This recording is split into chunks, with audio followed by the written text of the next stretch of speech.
যাদেরকে জেলখানায় বন্দী করে রেখেছে তাদের দেখার জন্য এখন লক্ষ জনতার ভিড়। আল্লামা মামুনুল হক যেখানে যায় সকাল 9টা নাই 10টা নাই দেখার জন্য মানুষ ভিড় করে। কেন? 3 বছর দেখতে দেয় নাই, পিপাসা লাগছে। তা চতুর্দিক থেকে মানুষ সকালে দুপুরে রাত্রে 12টা 1টার সময় একত্রিত হয়ে যায়। আর একটা বড় কথা হলো আমাদের দেশে মুসলমানদের ঈমান আছে, আল্লাহ পাকের মহব্বত আছে, এজন্য তাদের আলেম দেখতে ভালো লাগে।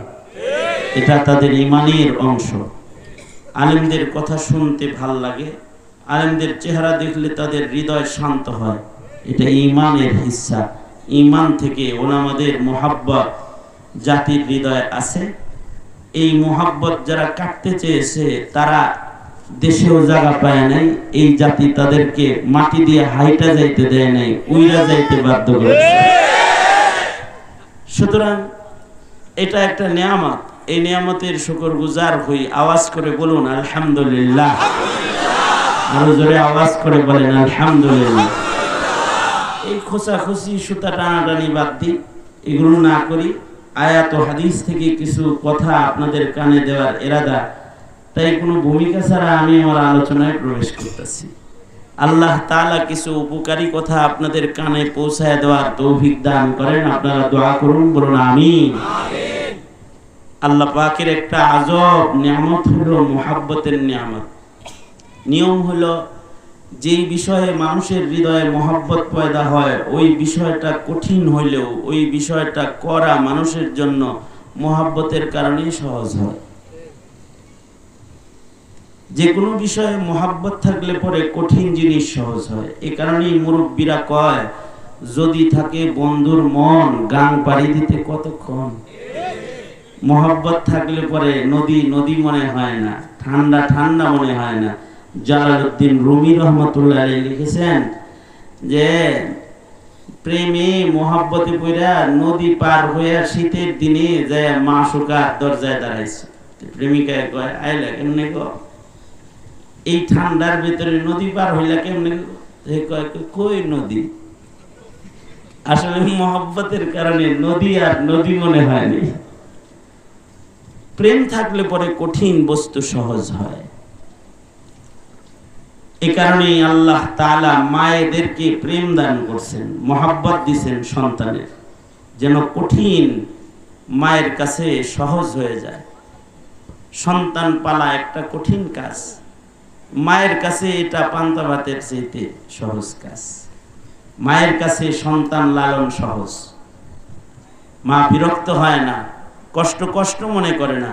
কারণ হলো আল্লাহ তাআলা সন্তান দেওয়ার আগে সন্তানের প্রেম মায়া মাকে হাদিয়ে দিছে। সুবহানাল্লাহ, আওয়াজ করে বলেন। আপনি আমি একটা বাচ্চা বেশি সময় রাখতে পারবো না, কিছু সময় রাখতে হাত ব্যথা করবো, এরপরে বলবো হ্যাঁ না তোমার ছেলে তুমি না। কারণ আপনার আমার মহব্বতের আয়তনটা ছোট। কিন্তু মা 24 ঘন্টা রাখলেও হাত ব্যথা করে না, পেটে বহন করে 1 বছর কষ্ট কারোর কাছে কষ্ট বলে না।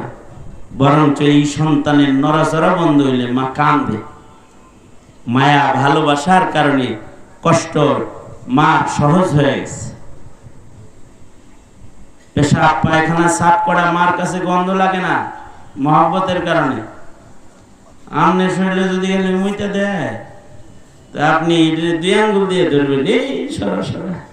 কিন্তু মা সারা বছর পেশাব পায়খানা সাফ করে, কষ্ট হয় না।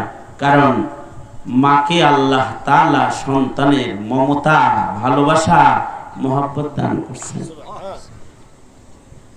মহব্বত হইলে দাঁড়ায় থাকতেও কষ্ট হয় না।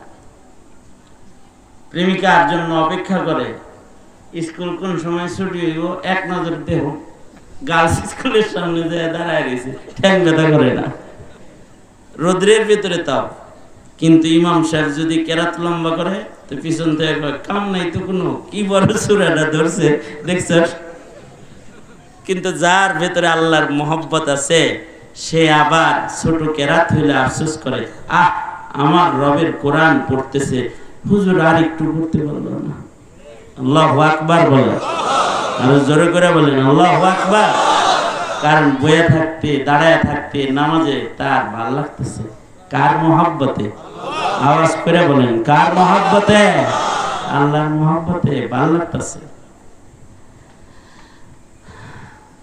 মহব্বত যদি থাকে, মহব্বতে কষ্ট হইলেও মিষ্টি মিষ্টি লাগে কষ্টটা। মহব্বতে কষ্ট কি লাগে? হ্যাঁ, मोहब्बत कष्ट मिष्टी लागे।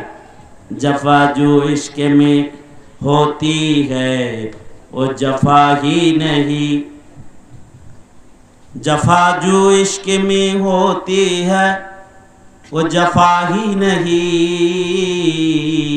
सितम ना हो तो मोहब्बत में कुछ मजा ही नहीं।